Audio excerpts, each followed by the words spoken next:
Hi hello ನಮಸ್ತೆ. ಎಲ್ಲರೂ ಹೇಗಿದ್ದೀರಾ? ನೀವೆಲ್ಲ ಚೆನ್ನಾಗಿದ್ದೀರಾ ಅನ್ನೋದು ನನ್ನ ಭಾವನೆ. ನಾವೆಲ್ಲರೂ ಚೆನ್ನಾಗಿದ್ದೀವಿ.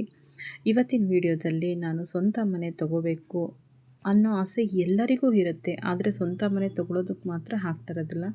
ಆಸೆ ಮನಸ್ಸಲ್ಲಿ ಇಟ್ಕೊಂಡೇ ಇವತ್ತು ನೋಡೋಣ, ನಾಳೆ ನೋಡೋಣ, ನಾಳಿದ್ದು ನೋಡೋಣ ಅಂದ್ಕೊಂಡೇ ಸುಮ್ಮನಾಗ್ತಿರ್ತೀವಿ. ಆದರೆ ನಾವು ಈ ಭೂವರ ಸ್ವಾಮಿ ದೇವಸ್ಥಾನಕ್ಕೆ ಹೋಗಿ ಬರೋದಂದರೆ ಸ್ವಂತ ಮನೆ ತೊಗೊತೀವಿ ಅಂತ ಸುಮಾರು ಜನದ ಬಾಯಲ್ಲಿ ಕೇಳಿರ್ತೀರ. ಆದರೆ ಎಲ್ಲಿ ದೇವಸ್ಥಾನ ಇರೋದೆಲ್ಲಿ, ಅಲ್ಲಿ ಹೋಗಿ ಯಾವ ಥರ ರೀತಿ ನಿಯಮಗಳಿದೆ, ಏನು ಮಾಡಬೇಕು, ಏನು ಎತ್ತ, ಅದು ಏನು ಪಾಲನೆ ಮಾಡಬೇಕು, ಅದು ಪೂರ್ತಿ ಡೀಟೇಲ್ಸ್ ಈ ಒಂದು ವಿಡಿಯೋದಲ್ಲಿ ನಾನು ನಿಮಗೆ ಹೇಳ್ತಾ ಹೋಗ್ತೀನಿ. ಅದಕ್ಕಿಂತ ಮುಂಚೆ ಯಾರೆಲ್ಲ ಈ ವಿಡಿಯೋ ನೋಡ್ತಾ ಇದ್ದೀರಾ ನನ್ನ ಚಾನಲ್ಗೆ ಲೈಕ್ ಮಾಡಿ, ಶೇರ್ ಮಾಡಿ, ಸಬ್ಸ್ಕ್ರೈಬ್ ಆಗಿ. ಪೂರ್ತಿ ವಿಡಿಯೋನ ನೋಡಿದ್ರೆ ನಿಮಗೆ ಸ್ವಲ್ಪನಾದರೂ ಡೀಟೇಲ್ಸ್ ಏನಾದರೂ ಸ್ವಲ್ಪ ಗೊತ್ತಾಗುತ್ತೆ. ಆದರೆ ಏನಾದರೂ ಉಪಯೋಗ ಆಗೋ ಥರ ಒಂದು ವಿಡಿಯೋ ಮಾಡಿದಾಗ ಅದನ್ನು ನೀವು ನೋಡಿ ಪ್ರೋತ್ಸಾಹಿಸಿದರೆ ಅಥವಾ ನಿಮ್ಮ ಅನಿಸಿಕೆ ಏನು ಎತ್ತ ಅಂತ ಒಂದು ಕಮೆಂಟ್ ಮುಖಾಂತರ ನಮಗೆ ತಿಳಿಸಿದರೆ ನಮಗೆ ಈ ಥರದೇ ವಿಡಿಯೋಗಳು ಇನ್ನಷ್ಟು ಮಾಡೋದಕ್ಕೆ ಒಂದು ಪ್ರೋತ್ಸಾಹ ಕೂಡ ಸಿಗುತ್ತೆ. ಅದಕ್ಕಿಂತ ಜಾಸ್ತಿ ಮಾತಾಡೋಕ್ಕಿಂತ ಮುಂಚೆ ಬನ್ನಿ ವಿಡಿಯೋ ಸ್ಟಾರ್ಟ್ ಮಾಡಿಬಿಡೋಣ. ಏನು ಇಷ್ಟೊಂದು ಮಾತಾಡ್ತಿದ್ದಾರಪ್ಪ, ಇಷ್ಟೊಂದು ತಲೆ ತಿಂತಾರೆ ಅಂತ ಅಂದ್ಕೋಬೇಡಿ. ಈ ಒಂದು ದೇವಸ್ಥಾನದ ಹೆಸರು ಭೂಹರ ಸ್ವಾಮಿ ದೇವಸ್ಥಾನ ಅಂತ. ಇದು ಬೂಕಿನಕೆರೆಯ ಪಕ್ಕದ ಒಂದು ಹಳ್ಳಿಯಲ್ಲಿ ಇರುತ್ತೆ. ಇಲ್ಲಿಗೆ ಹೋಗಬೇಕಾದ್ರೆ ನಾವು ಯಾವ ರೀತಿ ಹೋಗಬೇಕು ಅನ್ನೋದನ್ನು ತಿಳಿಸ್ಕೊಡ್ತೀನಿ. ಶನಿವಾರ ತುಂಬ ವಿಶೇಷವಾದ ಪೂಜೆ ನಡೆಯುತ್ತೆ ಮತ್ತು ಸೋಮವಾರನೂ ತುಂಬ ವಿಶೇಷವಾದ ಪೂಜೆ ನಡೆಯುತ್ತೆ. ಅದರಲ್ಲಿ ತುಂಬ ವಿಶೇಷ ದಿನ ಅಂದರೆ ಶನಿವಾರ ಅಂತ ಹೇಳ್ಬೋದು, ಆಯಿತಾ. ಈ ಒಂದು ದೇವಸ್ಥಾನಕ್ಕೆ ನೀವು ಮನೆ ಕಟ್ಟೋಕ್ಕಿಂತ ಮುಂಚೆ ಅಲ್ಲಿಂದ ಇಟ್ಟಿಗೆ ಕಲ್ಲು ಕೂಡ ತಂದು ಇಟ್ಕೊಂಡು ಪೂಜೆ ಇಟ್ಟಿಗೆ ಕಲ್ಲಿಟ್ಟು ಪಾಯಕ್ಕೆ ಇಟ್ಟಾಗ ನೀವು ಮನೆಗೆ ಪಾಯ ಹಾಕ್ಸಿರ್ತೀರಲ್ವ, ಪಾಯ ಹಾಕ್ಸಿದ್ಮೇಲೆ ಇಟ್ಟಿಗೆ ಕಲ್ಲು ಇಟ್ಟುವಾಗ ಅಲ್ಲಿಂದ ಇಟ್ಟಿಗೆ ಕಲ್ಲನ್ನ ತಂದು ಪೂಜೆ ಮಾಡಿಸ್ಕೊಂಡು ಆ ಇಟ್ಟಿಗೆ ಕಲ್ಲಿಂದ ಸ್ಟಾರ್ಟ್ ಮಾಡಿದ್ರೆ ನಿಮ್ಮ ಮನೆ ಬೇಗ ಫಿನಿಶಿಂಗ್ ಆಗುತ್ತೆ ಅಂತ ಕೂಡ ಹೇಳ್ತಾರೆ. ಮತ್ತು ಅದಲ್ಲದೆ ನನ್ನ ಅನುಭವ ನಾನು ನಿಮ್ಮ ಜೊತೆ ಶೇರ್ ಮಾಡ್ಕೊಳ್ಳೋದಾದರೆ, ನಾವು ಕಟ್ಟಿರೋ ಮನೆನ ತೊಗೊಂಡಿರೋದು, ಅದು ದೇವಸ್ಥಾನಕ್ಕೆ ಹೋಗಿ ಬಂದು 1 ವರ್ಷದಲ್ಲೇ ನಾವು ಕಟ್ಟಿರೋ ಮನೆ ತೊಗೊಂಡಿದ್ದೀವಿ. ನಾವು ಸಾಲ ಮಾಡಿದ್ದೀವಿ ಅನ್ನೋದೇ ಆದರೆ ಸಾಲ ಎಲ್ಲರೂ ಮಾಡೇ ತೊಗೊಬೇಕಾಗುತ್ತೆ, ಹಾಗೆ ಅಂತ ತೊಗೊಳಕ್ಕಾಗೋದಿಲ್ಲ. ಸಾಲ ಮಾಡೇ ಒಂದು ಮನೆ ತೊಗೋಬೇಕು. ಹಾಗೆ ಯಾರೋ ಒಬ್ಬರೊಬ್ಬರು ಪೂರ್ತಿ ದುಡ್ಡು ಇಟ್ಟಿರ್ತಾರೆ, ಆಯಿತಾ. ಆಲ್ಮೋಸ್ಟ್ ಎಲ್ಲರಿಗೂ ಸಾಲ ಅನ್ನೋದಿದ್ದೇ ಇರುತ್ತೆ, ಆಯಿತಾ. ಸಾಲ ಮಾಡೇ ನಾವು ತೊಗೊಂಡಿದ್ದು ಮನೆನ. ಆದರೆ ತಕ್ಕ ಮಟ್ಟಿಗೆ ಹೇಗೆ ಇರುತ್ತೆ ಅನುಗುಣವಾಗಿ ನೋಡ್ಕೊಂಡು ಇದು ಮಾಡ್ಕೊಬೇಕು.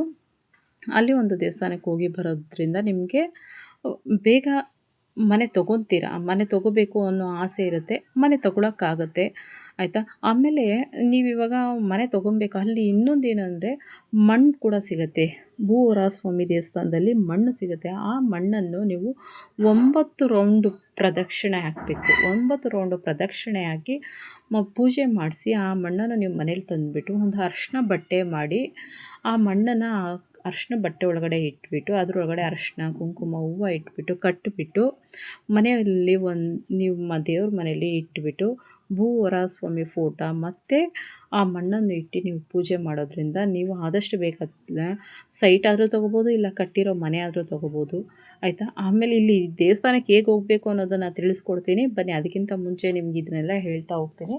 ಆಮೇಲೆ ನೀವು ಪಾಯ ತೆಗಿವಾಗಲೂ ಅಷ್ಟೇ ಅಲ್ಲಿಂದ ಮಣ್ಣನ್ನು ತಂದು ಫಸ್ಟ್ ಪಾಯಕ್ಕೆ ಹಾಕ್ಬಿಟ್ಟು ಆಮೇಲೆ ಕೂಡ ನೀವು ಪಾಯ ತೆಗೆದ್ರೆ ಬೇಗ ನಿಮಗೆ ಮನೆ ಫಿನಿಶಿಂಗ್ ಆಗುತ್ತೆ. ಮತ್ತು ಆದರೆ ನೀವು 9 ರೌಂಡು ಪ್ರದಕ್ಷಿಣೆ ಹಾಕಲೇಬೇಕು. 9 ರೌಂಡು ಪ್ರದಕ್ಷಿಣೆ ಹಾಕಿ ನೀವು ಮಣ್ಣು ತೊಗೊಂಡು ಬರ್ತೀನಿ ಅಂದರೂ 9 ರೌಂಡ್ ಪ್ರದಕ್ಷಿಣೆ ಹಾಕಬೇಕು. ಇಟ್ಟಿಗೆ ತೊಗೊಂಬರ್ತೀನಿ ಅಂದರೂ 9 ರೌಂಡು ಪ್ರದಕ್ಷಿಣೆ ಹಾಕಿದ್ರೇ ನೀವು ಅಂದ್ಕೊಂಡಿದ್ದ ಕೆಲಸ ಆಗೋದು. ಅದು ಹಾಕಿಬಿಟ್ಟು ನೀವು ಇದನ್ನು ತಂದು ನಿಮ್ಮ ಮನೇಲಿ ಇಟ್ಕೊಂಡು ಪೂಜೆ ಮಾಡಬೇಕಾಗತ್ತೆ. ಮತ್ತು ನೀವು ಯಾವುದಾದ್ರು ಸೈಟ್ ತೊಗೊತಿದ್ದೀರ, ಸೈಟಿನ ಪತ್ರನೂ ಕೂಡ ದೇವಸ್ಥಾನದಲ್ಲಿ ಇಟ್ಟು ಪೂಜೆ ಮಾಡಿಸ್ಬಿಟ್ಟು ನೀವು ತೊಗೊಂಬಂದು ರಿಜಿಸ್ಟ್ರು ಮಾಡಿಸ್ಕೋಬೋದು. ಆ ಥರನೂ ಕೂಡ ಮಾಡಿಕೊಡ್ತಾರೆ. ಇಲ್ಲ ಮಣ್ಣಿಂದ ನಿಮ್ಮ ಮನೆ ತೊಗೋಬೇಕು ಅನ್ನೋ ಆಸೆ ಇರುತ್ತೆ, ಮಣ್ಣು ಕೂಡ ತಂದುಬಿಟ್ಟು ದೇವಸ್ಥಾನಕ್ಕೆ ಹೋಗ್ಬಿಟ್ಟು ನೀವು ಮಣ್ಣು ತೊಗೊಂಡು ಅಲ್ಲೇ ಸೈಡಲ್ಲಿರುತ್ತೆ. ದೇವಸ್ಥಾನದಿಂದ ರೈಟ್ ಸೈಡಲ್ಲಿ ಮಣ್ಣಿರುತ್ತೆ. ಆ ಮಣ್ಣನ್ನು ನೀವು ಒಂದು ಕವರಿಗೆ ಹಾಕ್ಕೊಂಡು ಅದರೊಳಗಡೆ ಅಲ್ಲೇ ಅರಿಶಿನ, ಕುಂಕುಮ, ಹೂವು ಸಿಗುತ್ತೆ. ಆ ಅರಿಶಿನ, ಕುಂಕುಮ, ಹೂವನ್ನು ಕೂಡ ಆ ಕವರ್ ಒಳಗಡೆ ಹಾಕ್ಕೊಂಡು ಪೂಜೆ ಮಾಡಿಸ್ಬಿಟ್ಟು 9 ರೌಂಡು ಪ್ರದಕ್ಷಿಣೆ ಬಂದು ಅದನ್ನು ತೊಗೊಂಡು ನೀವು ನಿಮ್ಮ ಮನೆಗೆ ಬಂದು ಅದನ್ನು ನೀವು ದಿನನಿತ್ಯ ಪೂಜೆ ಮಾಡ್ತಾ ಬರಬೇಕು. ಆಗ ನಿಮಗೆ ನೀವು ಮನೆ ತೊಗೊಂಡಿದ್ದ ತಕ್ಷಣವೇ ಅಥವಾ ನೀವು ಸೈಟ್ ತೊಗೊಂಡಿದ್ದ ತಕ್ಷಣವೇ ಆ ಮಣ್ಣನ್ನು ಮತ್ತೆ ತೊಗೊಂಡೋಗಿ ಅಲ್ಲಿ ಹಾಕಿ ನೀವೇನು ಹರಕೆ ಇಟ್ಕೊಂಡಿರ್ತೀರ, ನಿಮ್ಮ ಮನಸ್ಸಲ್ಲಿ ಏನು ಅಂದ್ಕೊಂಡಿರ್ತೀರ ಅದನ್ನು ಇವಾಗ ಹರಕೆ ಒಂದು ಮನೆ ತೊಗೊತೀವಿ ಅಂದರೆ ಏನಾದ್ರು ಸಣ್ಣ ಪುಟ್ಟ ಇವಾಗ ₹101 ಹಾಕ್ತೀನಿ ಅಂತ ಅಂದ್ಕೊಂಡ್ರು ನೀವು ಹೋಗಿ ₹101 ಹಾಕ್ಬಿಟ್ಟು ಬರಬೇಕು. ಆ ಮಣ್ಣು ತೊಗೊಂಡೋಗಿ ಮತ್ತೆ ಅಲ್ಲೇ ಹಾಕ್ಬಿಟ್ಟು ₹101 ಹಾಕಬೇಕು. ಅಥವಾ ಇಟ್ಟಿಗೆ ಆದರೂ ಅಷ್ಟೇ, ನೀವು ಇಟ್ಟಿಗೆ ತೊಗೊಂಡು ಪೂಜೆ ಮಾಡಿಸ್ತಾ ಇದ್ದೀರಾ ಅಂತ ಅಂದರೆ ಇಟ್ಟಿಗೆ ತೊಗೊಂಡು ಬಂದು ಮತ್ತೆ ನೀವು ಪಾಯಿಗಿಟ್ಟು ನೀವೇನು ಹರಕೆ ಇಟ್ಕೊಂಡಿರ್ತೀರ ಮತ್ತೆ ಬಂದುಬಿಟ್ಟು ನೀವು ಆ ಹರಕೆನ ತೀರಿಸ್ಬೇಕು ನಿಮ್ಮ ಮನೆ ಫಿನಿಶಿಂಗ್ ಆಗ್ತಿದ್ದಂಗೆ.